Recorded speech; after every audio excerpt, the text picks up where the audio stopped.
Hello and welcome to Out of Sight's Artist Focus series, where we interview performance artists about their practice. And today I'm here with Ieke Trinks from the Netherlands.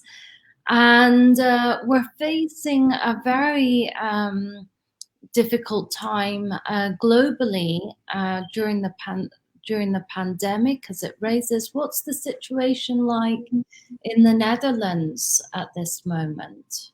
We are sort of in a second lockdown because the numbers were rising quite fast. Restaurants and bars are closed already for some weeks again. And but like schools, children can go to school physically,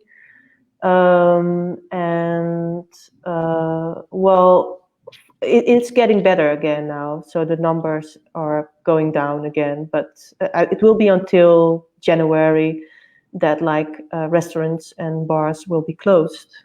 And the museums were closed too, and galleries, but they will be opened next week, hopefully again. Okay, because we're going into a 30-day lockdown on Monday. I hear from my friends that things are getting bad in different countries.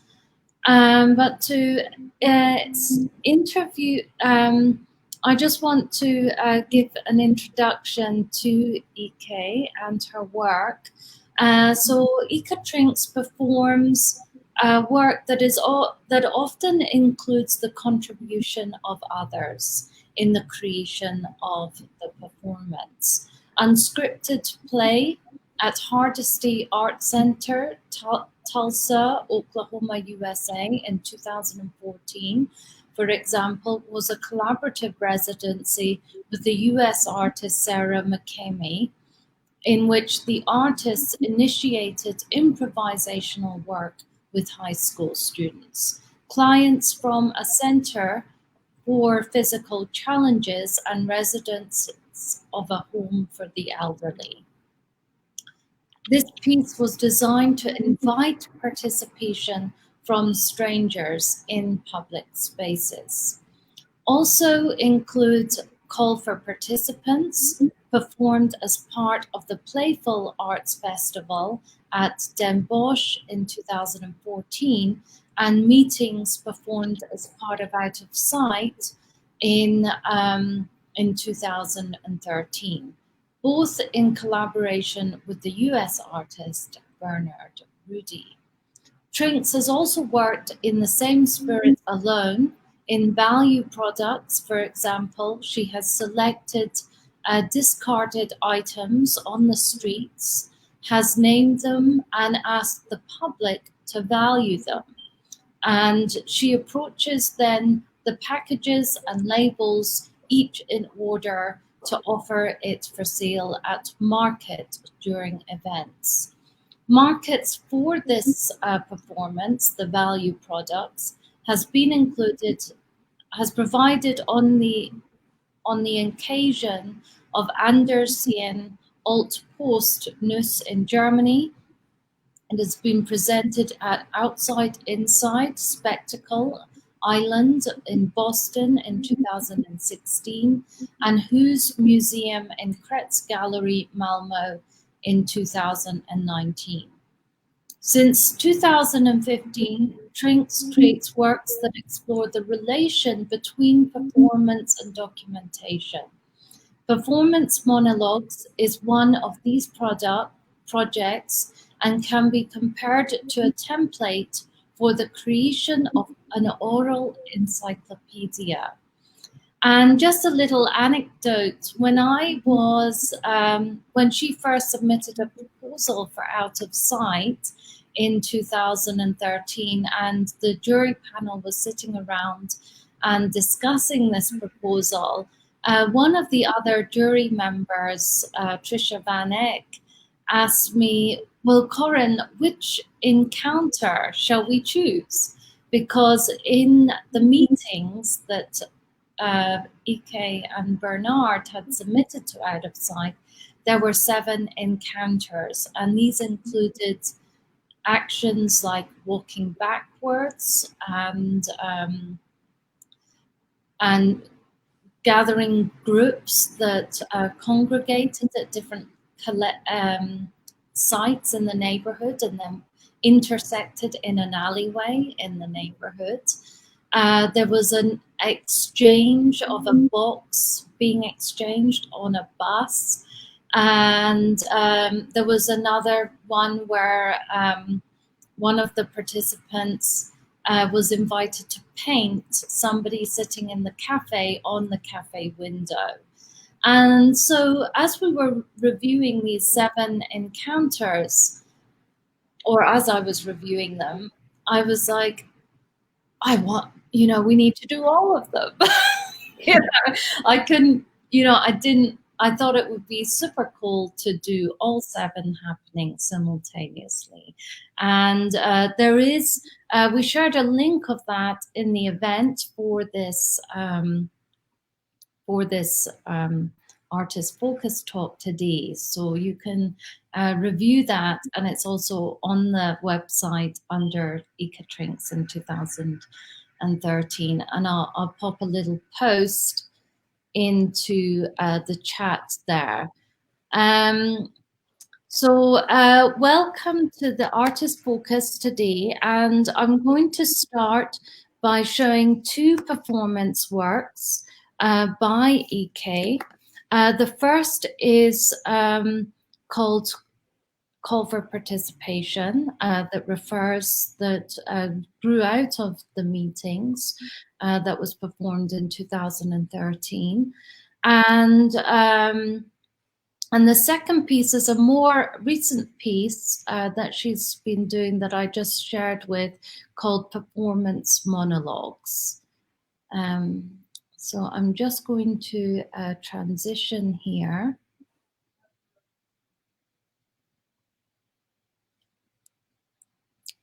Yes.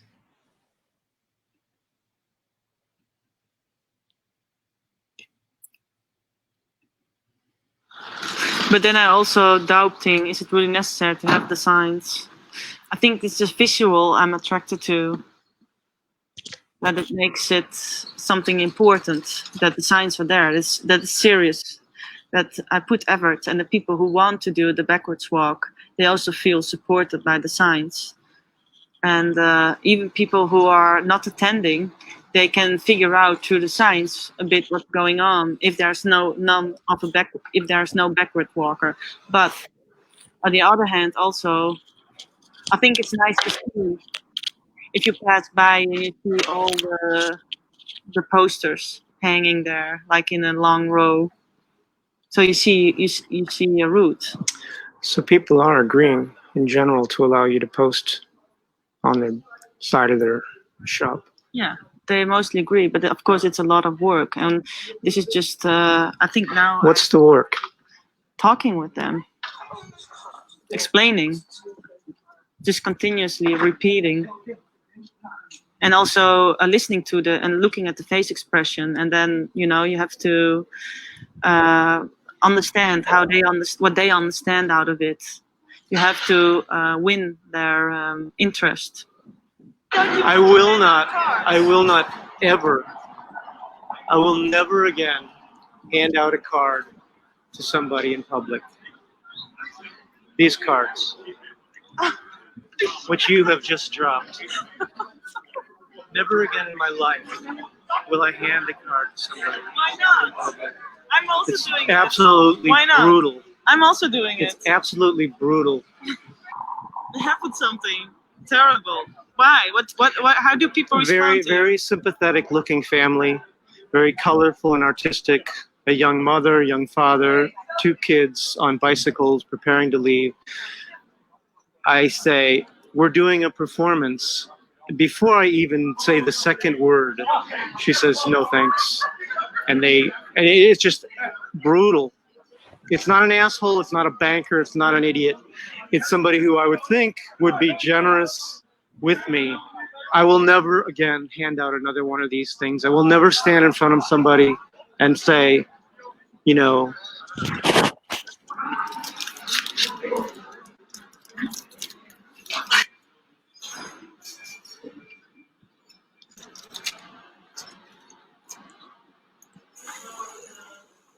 Nou, dan loop je een keer achteruit naar binnen. Laat je je verrassen. Dag meneer. Je moet straks allemaal achteruit lopen.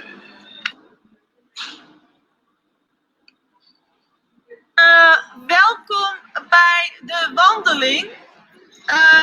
De wandeling gaat zo beginnen. De wandeling, we hebben een regel aangegeven. De bedoeling is dat wij achteruit gaan lopen. En er is een route aangegeven. Zoals u ziet zijn er gele papiertjes te zien op de gevels.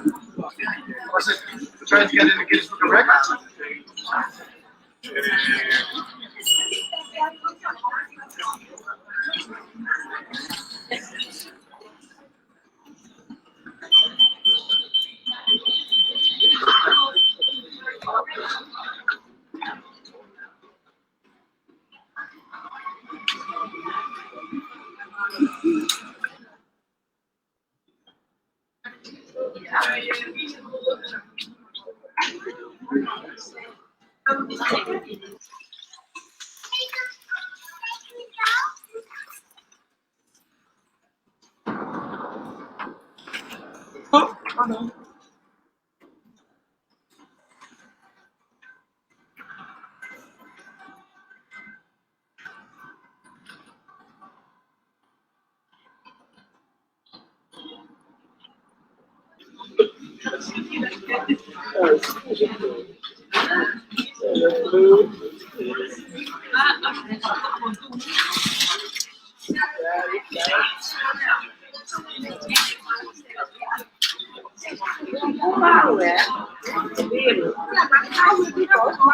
Ontzettend bedankt voor jullie deelname. Het is nooit goed wat je wel leuk aan ons gegeven.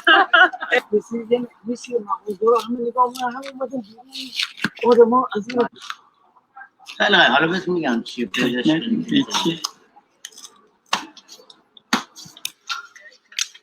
Gaat wel weg.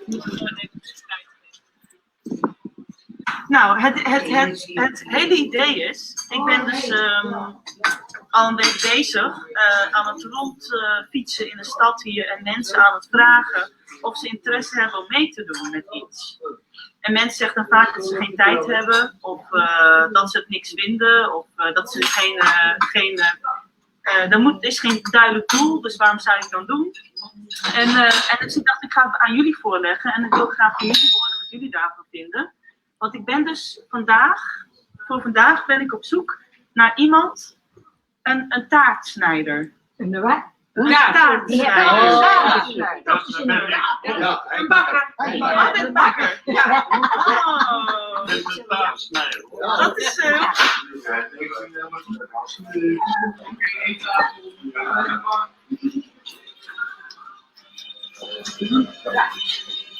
Amerikaan.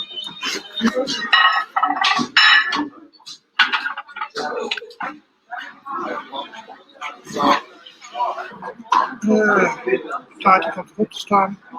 Ik ga uitleggen dat de taart in tweeën gaat snijden. En dan deel ik één helft van uit aan iemand. Dat ik iemand op voorwaarde dat hij zijn punt ook weer in tweeën deelt. En aan iemand één deel uitdeelt. Met opdracht om weer hetzelfde weer. Dus die taart punt in tweeën te delen en uit te delen. Zolang het gaat. super, dat is het helemaal.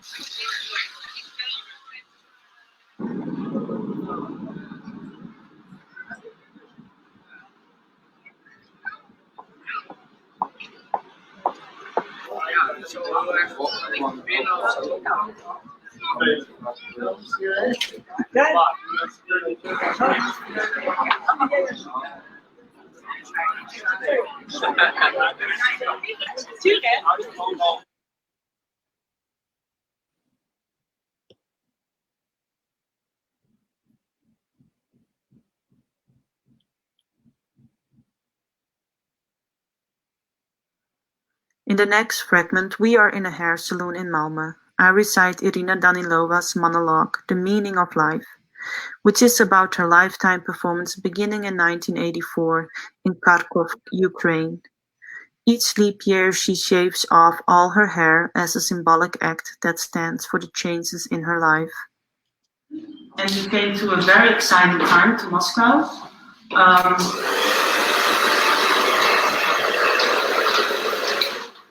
So we came to a very exciting time in Moscow.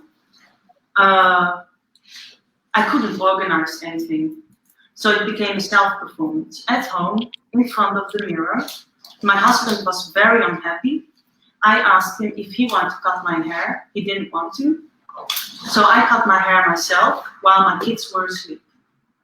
I made a braid out of the hair and I used it for installations. So then in 4 years' time, I was ready again to do it again. It was 1992 and I moved from Moscow to the United States. The reasons for moving was because separating with my ex-husband. We didn't have an extra apartment, so usually in Moscow, if you separate, you push out your husband, or you leave and go to your family. So, in the next fragment, I perform the monologue by Juliska Stengele. This monologue is about the performance that the artist did in which she was completely undressed and had the audience sit around her as if she were posing in a live model drawing class. Stengele and I have in common that we both have modeled for drawing classes.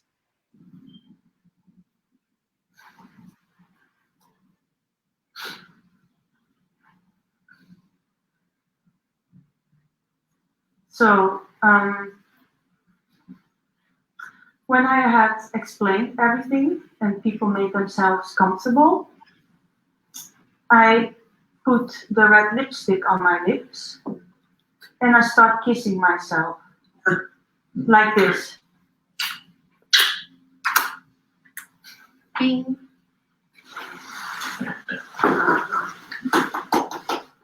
So everywhere I can reach myself, the goal was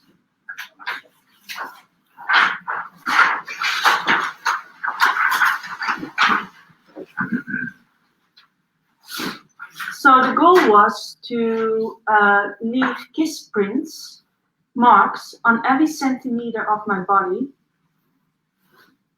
that I was able to reach. The next step was to add the black costume, which is a dressing style we know from classical musicians. I wanted to be in the service of the monologue and make my own identity less visible. I performed the monologue The Sun Shone Having No Alternative Under Nothing New by Mattias Kristersson, a performance done in 2009 in Malmö. Here I can give my complete attention. I sit under the spotlight, almost motionless, just like the artist in the story. For the person sitting there, we decided that it would be me.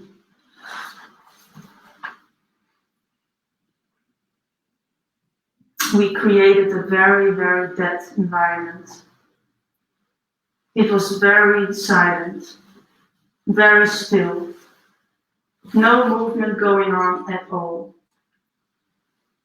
The only visible thing alive were the flies, flying around, quite rapidly, quite vividly,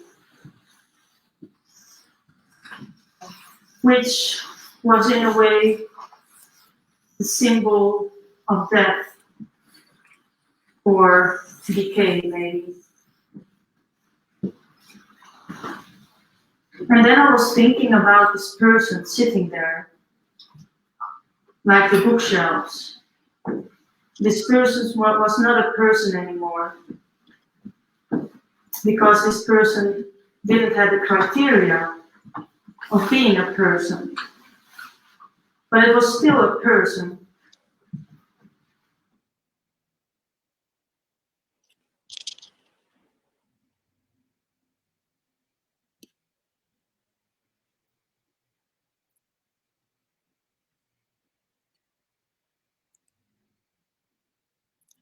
Hello and welcome back to, so that was 2 performance videos by Ieke.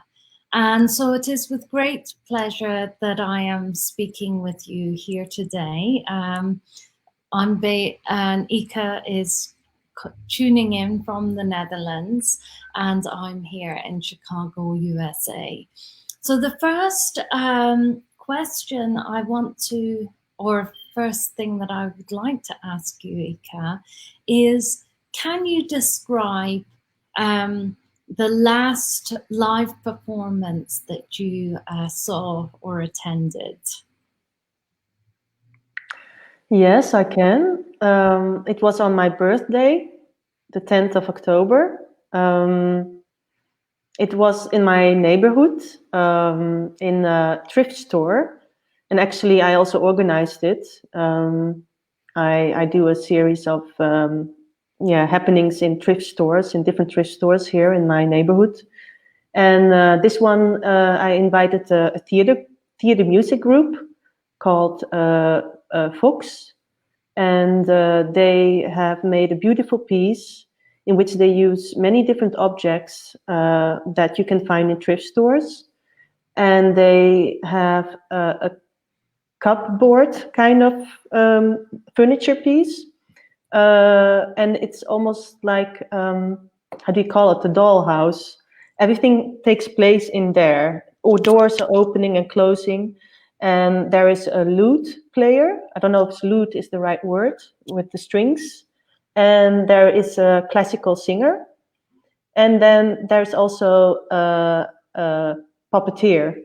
And so the singer and the puppeteer, they both are playing, they're animating the objects. And they create still lives. It's very much a link to art history and still life paintings, and thinking about nostalgia and melancholy.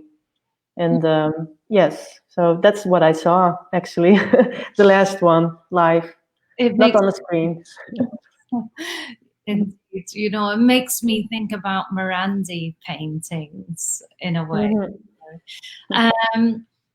But that you know, that really kind of refers to the type of work in the second performance that we showed, the performance Monologues. But I want to go back to the first performance that we screened at the beginning of today's conversation, where you're calling for participants. And in the video, you are asking the public to walk backwards. And there's a real sense of frustration. There's a conversation about the difficulty in engaging the public in these acts. And the energy that it takes of the artists, and the, you know, the difficulties in collaboration, etc. Why is it? I wanted to ask you, you know, why is it important? Well, let me go. Can you discuss where the idea for this work happened, and what observations you made about doing these pieces, the meetings and call for participation? Yeah. So first, one thing is, because I saw the title is Call for Participants, but Call for Participants instead of Call for Participation, just to, and it was done in 2014, not in 2013. So a little correction. So the idea arose through experience of doing other works. So Bernard and I had experience doing the meetings, like you talked about here before, which also required a lot of participants. Actually, the meeting was once when we created that piece, we were from a distance and we were emailing with one another. And I think also we had the desire to meet, and that was a nice way to think about meetings in a different city. And so it was more that we were thinking to do it ourselves. That was maybe the initial idea. But then it was interesting because they had to all to take place at the same time. So there was no option for us to do it ourselves anymore. And it was also interesting to have other people to do it. And then we also realized that it really makes a difference who is motivated to do a performance which is already, let me say, already complete. And it's only more a set of instructions that someone can perform. And what is then the motivation for someone else to perform these instructions? And what does it do with the piece itself? And so we found it very interesting. And of course, you had a lot of contacts here in Chicago, and they were basically, I think most of them were art-related people, even performance people. So they are more open to it, I think, to do it. And so that's also for us a question from how can we go outside of this context? What is it also to have other people performing these pieces? And so in the Netherlands, I got involved with the Playful Arts Festival, which has a section, also a lot of like computer-related works where people can, it's interactive in a way. So people can push something, or they can work, or there's a movement sensor.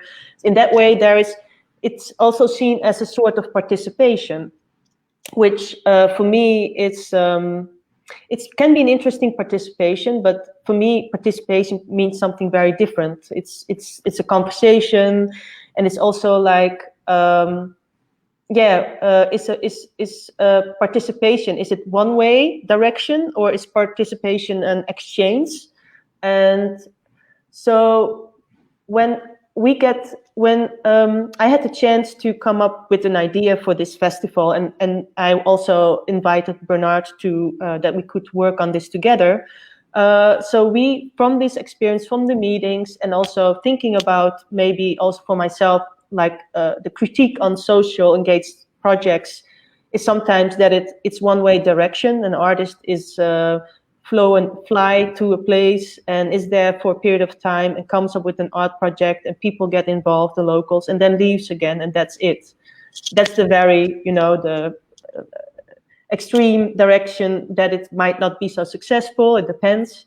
And so with these thoughts and critiques in my head, and with this specific festival, the Playful Arts Festival, where the audience is invited to participate, we came up with this idea of call for participants, that the call itself, the search for participants itself, would be the work, would actually be the art, and not necessarily that if we would find someone or not. The outcome in a way didn't matter, and it didn't matter if people would walk backwards in the end, or that people would cut a cake in two pieces in the end. But it was it was to bring into view what happens when you what is this search, because it can be very hard, because why would a person that you meet suddenly participate in your performance? Because the question often was for the backwards walk, because we had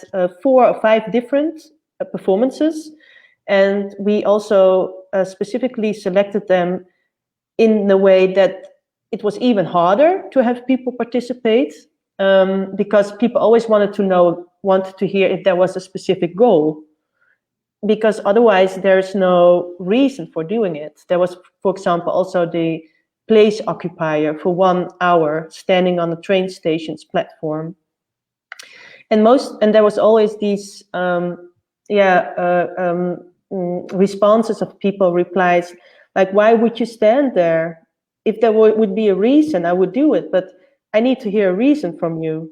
And I say, there's no reason, it's only that I want you to have to stand there for 1 hour, and then you have to be. And then you can talk with artists about it. They might do it, but to have someone from a very different background, it's interesting, because you get these conversations, and these conversations for us, they were very interesting. So the video that we just saw, it's actually, we have a very long video, and it's also a lot about our conversations. How we reach other people? We place an ad in a newspaper.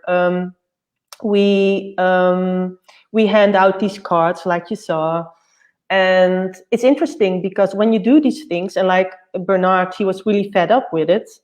I totally understand, because you get always a lot like, no, I don't want. And that's quite, like Bernard says, it's very brutal. It feels really, even though you think this person will be interested. And if you get the no, you sort of like completely misread this person, or you are take away from this trust of people you can have. Well, I think, we're dealing with, I know from the work that we do in Out of Sight, that we're really dealing with this commodification of public space. So, when you engage the public in a conversation, they think that it's this, that you want to sell something. And again, it's about, and I think that highlights what you were talking about, in terms of agency. And, and I think there needs to be, it's about creating these moments of mutual exchange that you're really investigating. And there was a particular encounter that you facilitated in meetings with Out of Sight,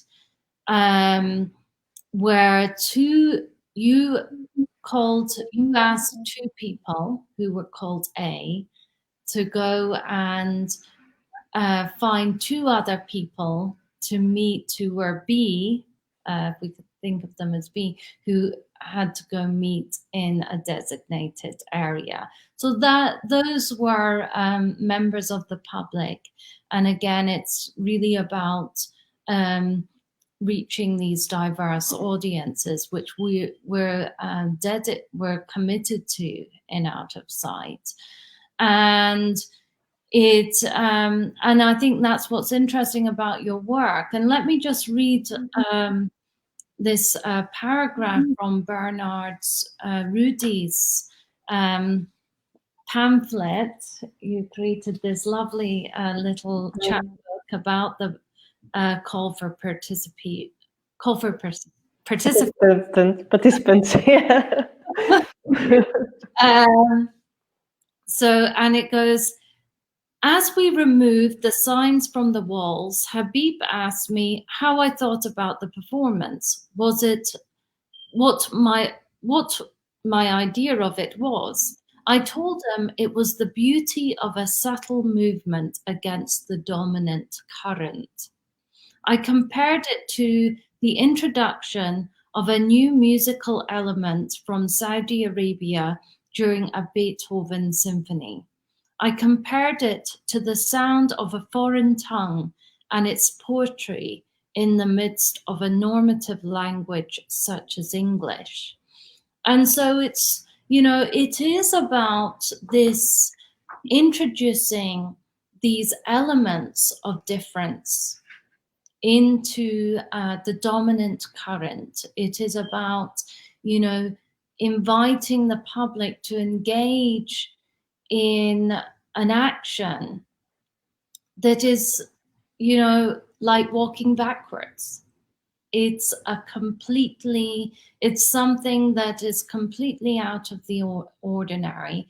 And it is about, we know that the act of walking backwards is also about heightening perception. And, it has lots of physical impact. So in terms of, why is that important? I wanted to have a conversation with you why is it important for us to create these acts of difference in the public realm? And why is that part of your curiosity? Maybe Bernard, if you're here, you can chip in with this.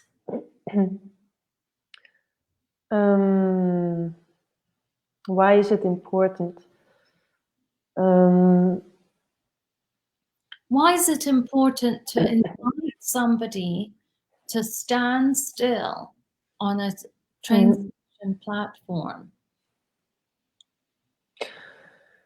Well, I think it's not an easy question. I mean, yes, I think in this case, in this project, even that it was not necessary to take place even, but that it took place was also important, because when it wouldn't take place, you can only imagine it, but you don't get all this information, because if you will let it happen or someone is doing it, you can see it from a distance, or you can be the person itself who is doing it, and each situation and location would add a change, make a big change. And in the case of the place occupier, it's so important because even though there was nothing different from the ordinary. It was like there's always people standing on the train platform waiting.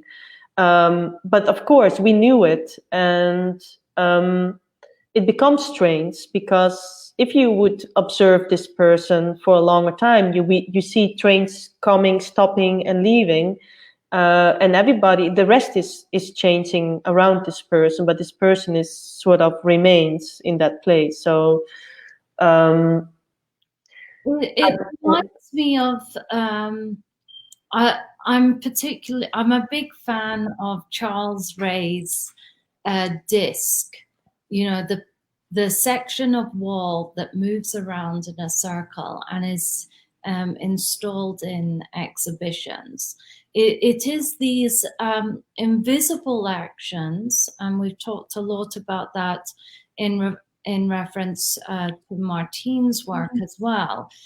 And I'm interested in, because you are, inviting the public to participate in these actions.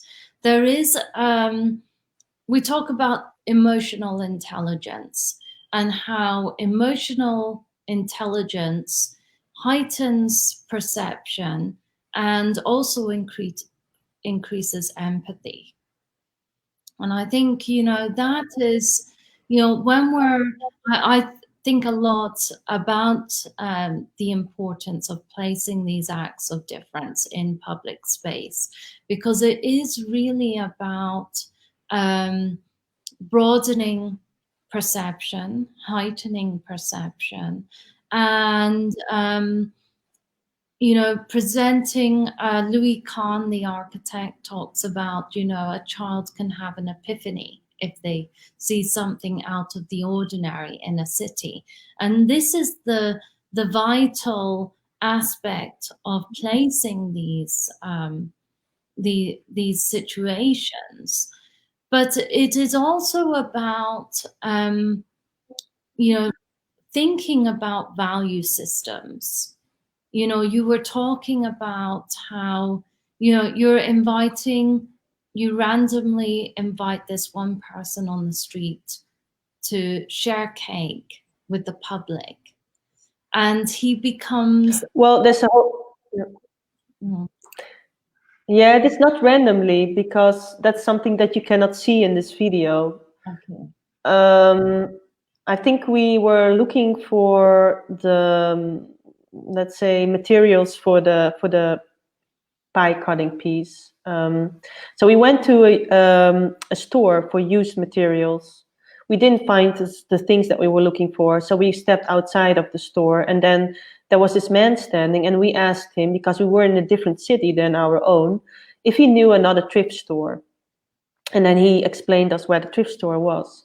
And then I always make use of every encounter if I'm in a project and I randomly talk to people. It's not like, hey, can you do this for me? That doesn't work. So actually it starts from a very different question, slowly go into having this person to become part of the project. And so in this case, Rob is his name. I told him that I was looking for a knife because I needed to cut a cake. And then he told me another thrift store. And then I said, hey, would you be interested? Because I'm still looking for someone who can cut this cake. And this man happened to be very open to it. He had never done performance. And I think he said immediately yes. So that was very nice. So that's the way, because how to start a conversation with a person in the street, with strangers, is not easy. The same is also with another participant who did also the backwards walk, but also went to someone's home to listen to someone's doorbell.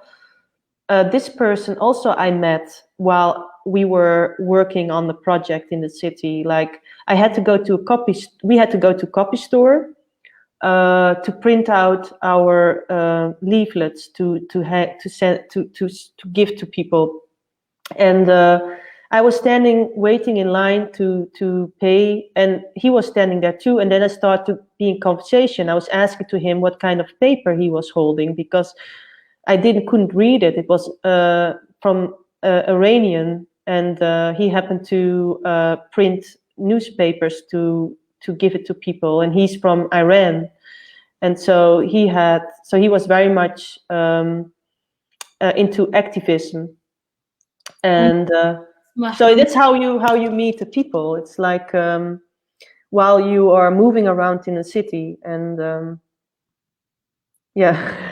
Sorry.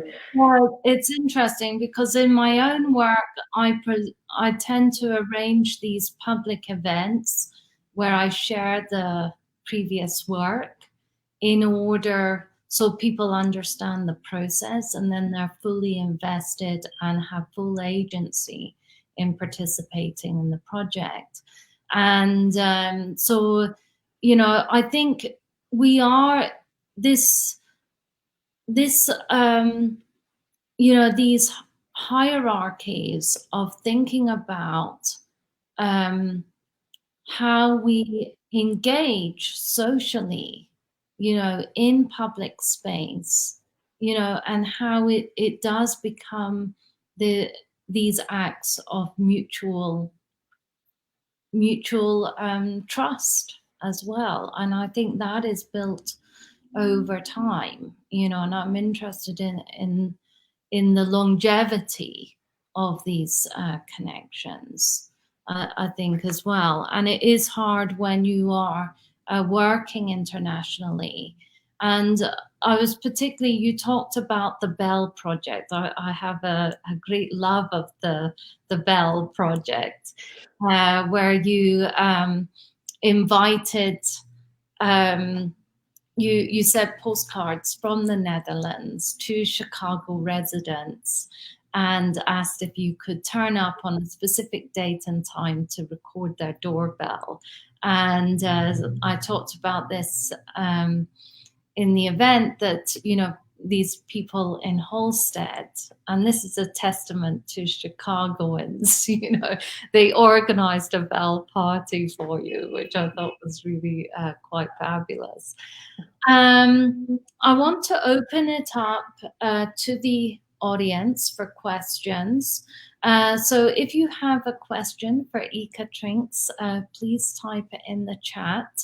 And before we go on, I just want to move on to, because thinking about hierarchies is also embedded in the performance monologues, because you're really thinking about it. It's a collection of stories that are based on other performance artists sharing a performance with you.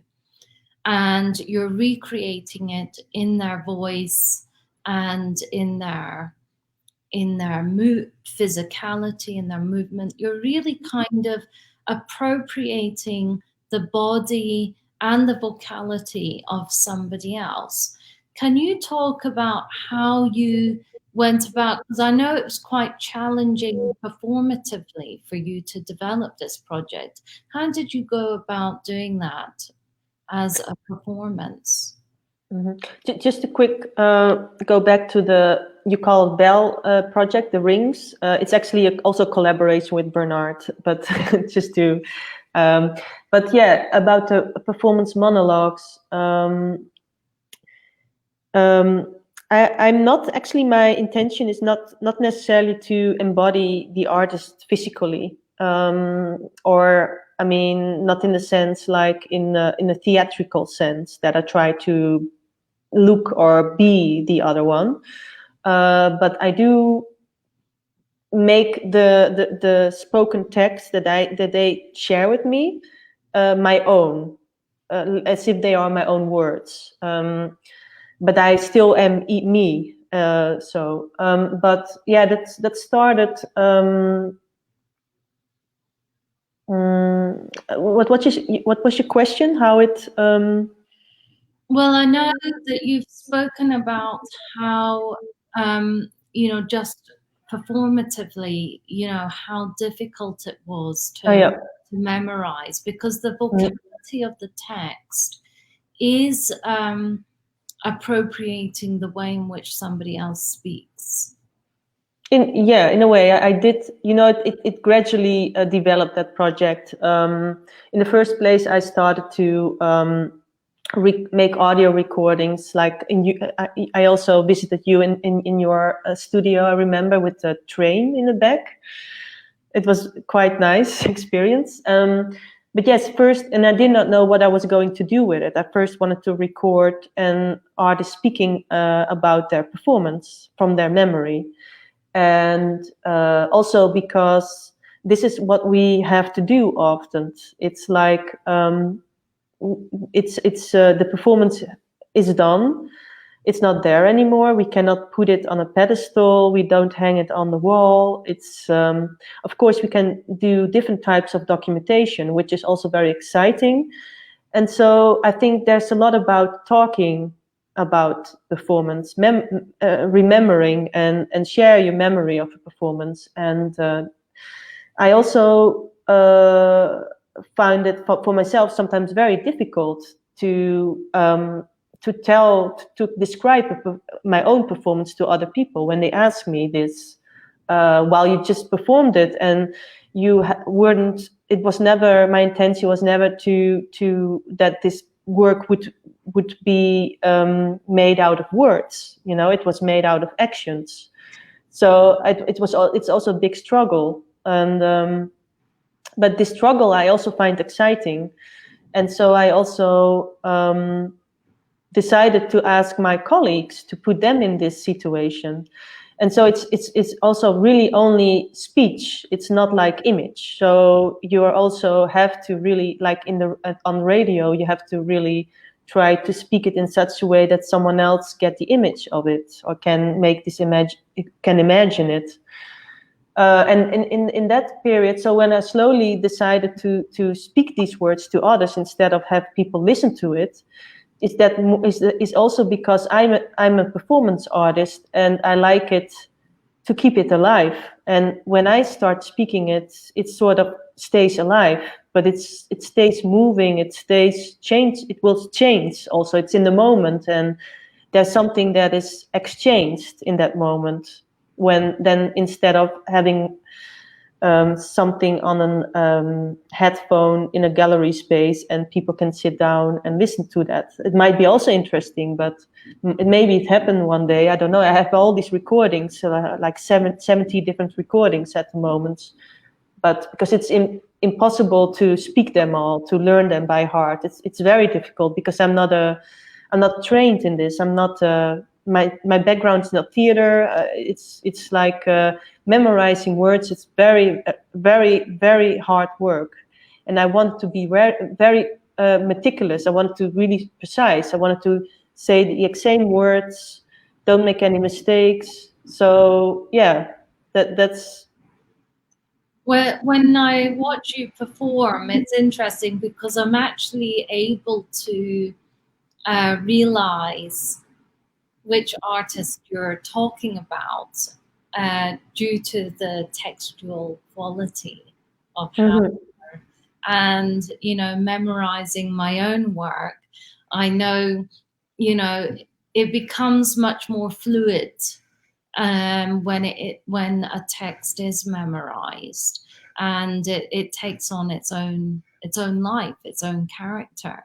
And I love this kind of interchangeability of gender that you appropriate, as you're creating these performances. So, but again, and you shared a little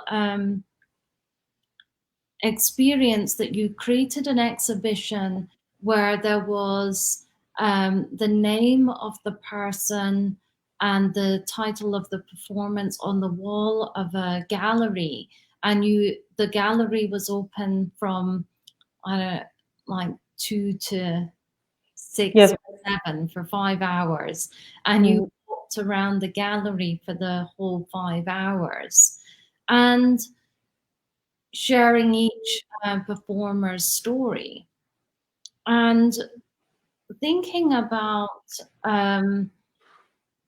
the canonization of art, and thinking about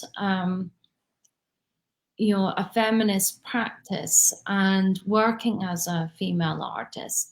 There's an aesthetics of ephemerality that we're often engaged in, because it is the ephemerality of our practice that is often ignored. It disappears in time. It becomes invisible within the canon.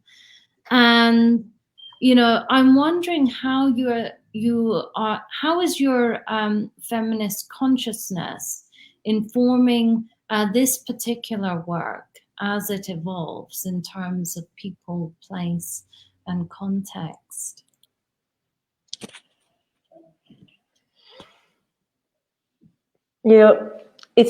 I could maybe say that for me, doing the monologues is also, I find it important to get away from the familiar names, maybe, that we always see in art. And so for me, I find it very exciting to work and to have the stories of artists of which you don't easily find back in books or in the well-known galleries, or and also when I studied in Sweden, I also focused more specific on the works of women artists, to make them, because I also feel that it is important, because I do see there is a lot of work is still that is appreciated or is made visible is predominantly male or white male. So I think in that sense, I don't know if I answer your question. In that sense, it's important, but also I don't know if that makes sense with from a feminist thought. It's also like the work doesn't need to be a monument. It doesn't need to be like, hey, here I am. Look at me. This is what it is, and it's a big thing. And no, I like the opposite as well. That it is vulnerable. It's only shortly there, and it's hard to keep it. It's hard to find it. It's not that it is for a mass media group. It is like you have to do a little bit more extra work for it to be there. That's also what performance is about. You have to be there, and otherwise you don't experience it. So it's the opposite, and I think that also fits to the thought of the feminist thought. It's maybe a different direction in art as well. That art is not a big monument that is fixed and very big.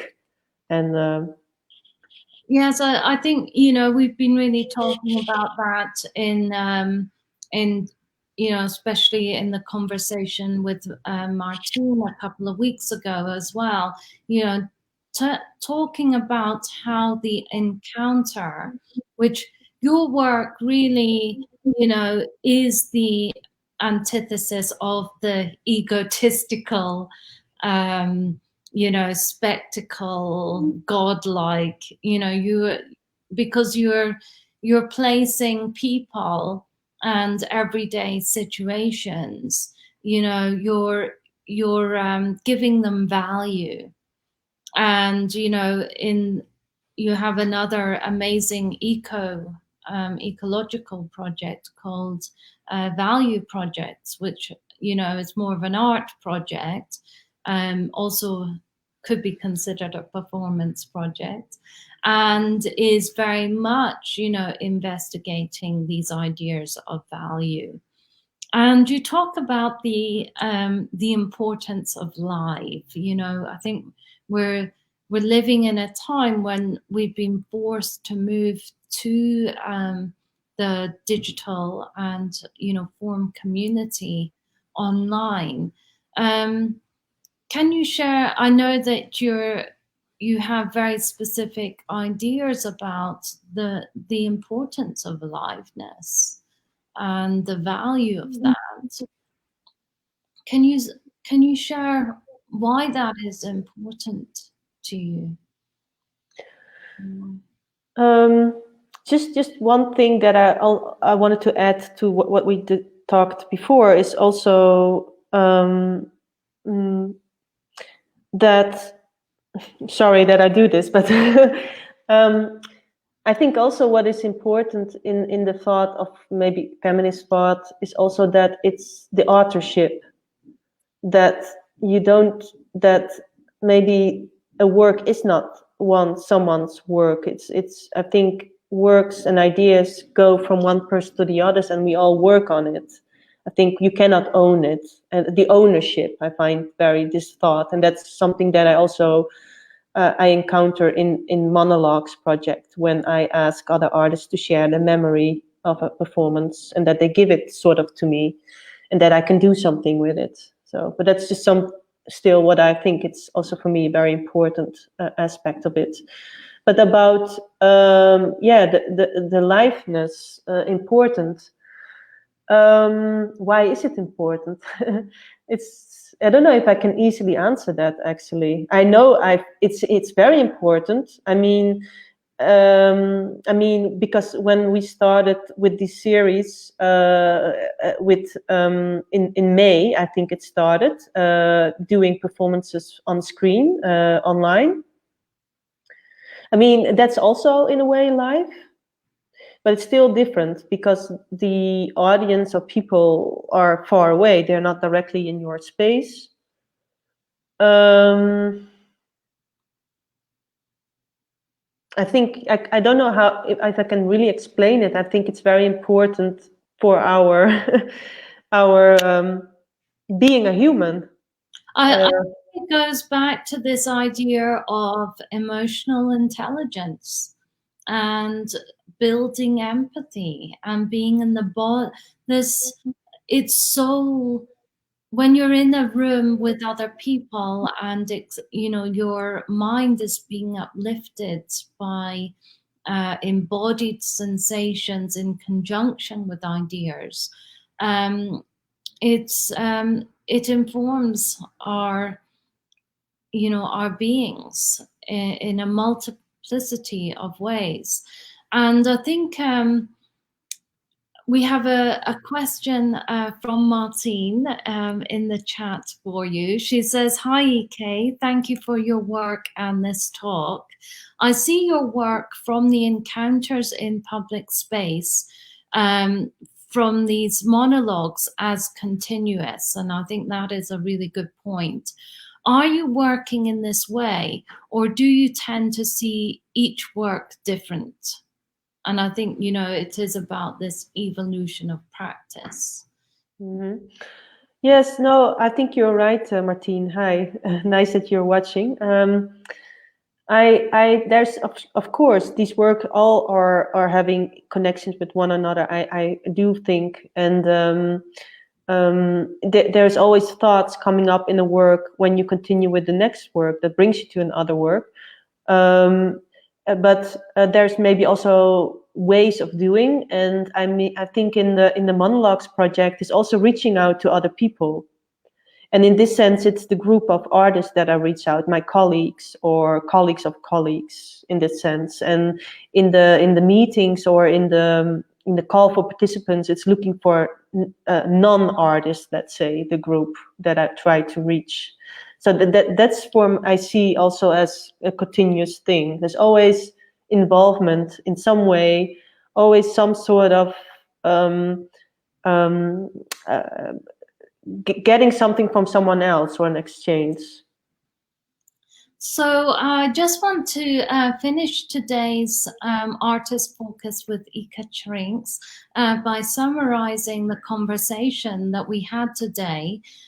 We've been talking with Ieke about calling for working with the public and the importance of artists in how they work with, in conjunction, and how we create these mutual acts of exchange, and how we build up trust when we work in public space, and really thinking about the hierarchies and values and ethics, actually, that are part of these ways of working.